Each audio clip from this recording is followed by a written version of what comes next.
Hello chess lovers, welcome back to my channel. It's round 9 of the Tata Steel Masters 2026 in Wyk aan Zee. The stage is set for a clash between the world champion Gukesh Dommaraju and the German Grandmaster Matthias Blübaum. Today, Bluebaum is going to show us exactly why he is a candidate's finalist. Let us jump straight into the game.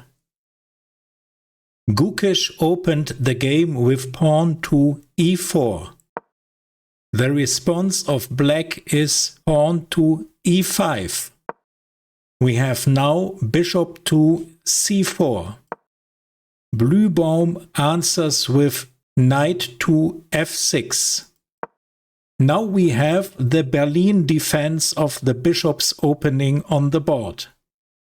We have d3 by white, c6 by black.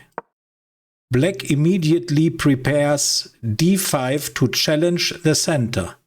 Knight f3 by white, pawn to d5 by black. The white bishop retreats to b3. Bluebaum gives a check with his bishop on b4. c3 by white. The black bishop retreats to d6. A standard theoretical sequence. Black develops the bishop with a check to force white to block with c3 the natural development of the knight from b1 to d3.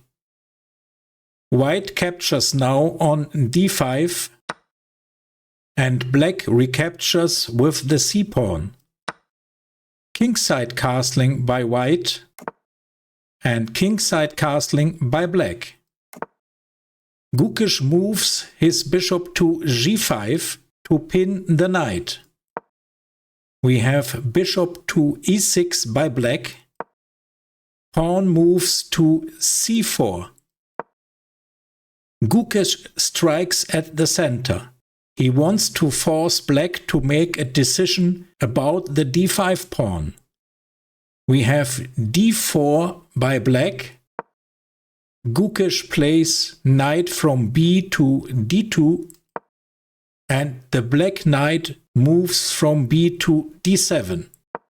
Rook to e1 by white and bishop f5 by black.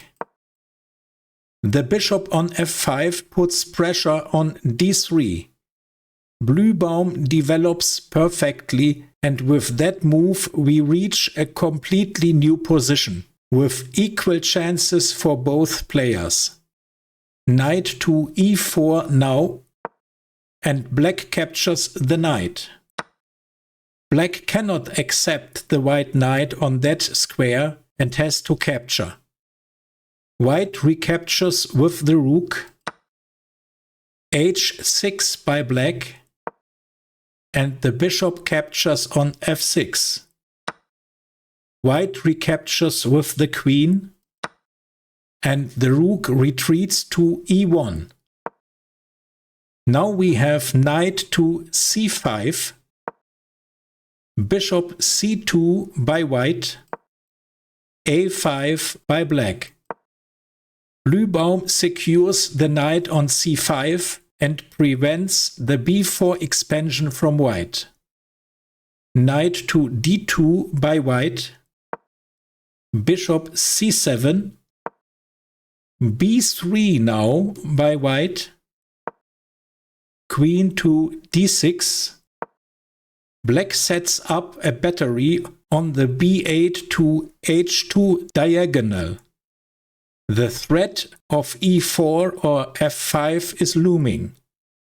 Queen to h5 by Gukesh, and black moves now the pawn to f5.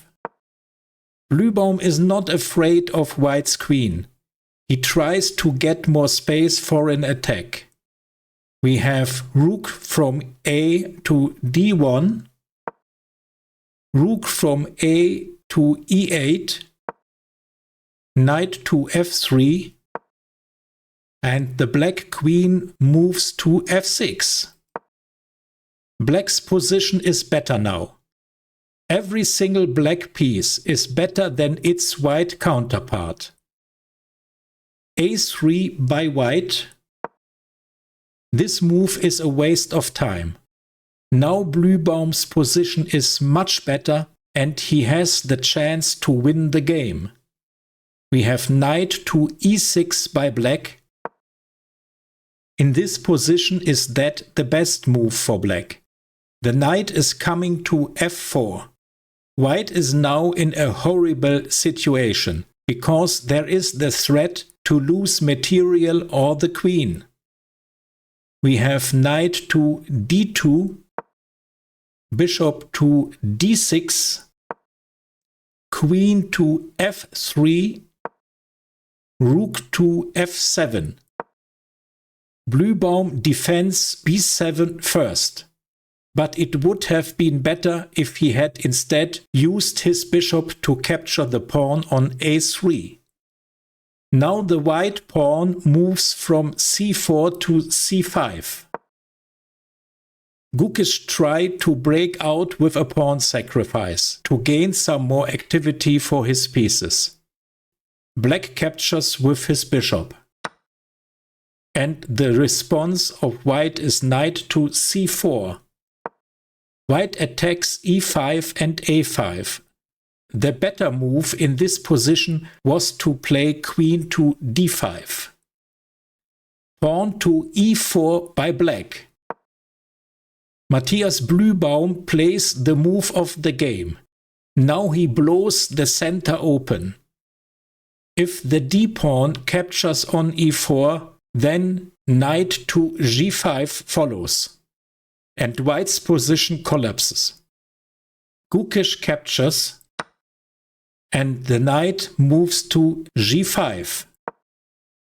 Blübaum had calculated this move before he played pawn to e4, because knight to g5 is now the only winning move in this position.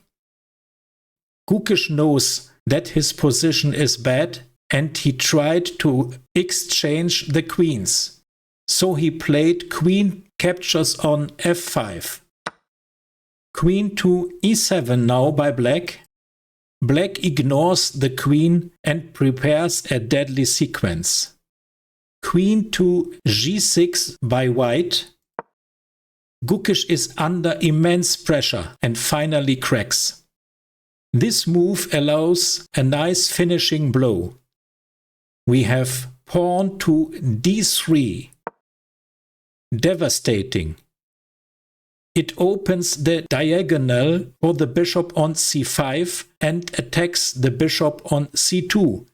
White has to take on d3. And now we have bishop captures on f2 with check. Blübaum wins material and gets a winning position. King to h1. Rook to f6 by black. Queen to h5. Bishop captures on e1. Rook recaptures. And now we have pawn to b5. Deflecting the knight. Blübaum plays with highest precision against the world champion. Gukesh goes down without a sound. The white knight captures on a5. Rook from e to f8 by black. Black has the total control of the f-file. The threat is now mate or winning the queen. h4 by white. A bad move in a lost position. We have queen to e5 by black. A very strong move. If white captures the knight on g5 with his pawn, black's h6 pawn recaptures, and then there is no defense when the rook moves from f6 to h6. We have now rook to g1 by white. Queen to g3 by black. Gukesh resigned after that move. Why?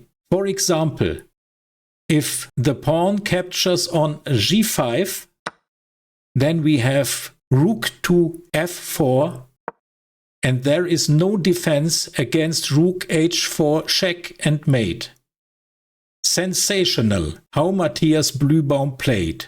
He dominated the world champion in the middle game with a perfect strategy and finished with a knockout. If you enjoyed this game, make sure to hit that like button. If you want to get more commentaries on noticeable chess games, subscribe my channel please. Thank you for watching this video. Bye for now, friends.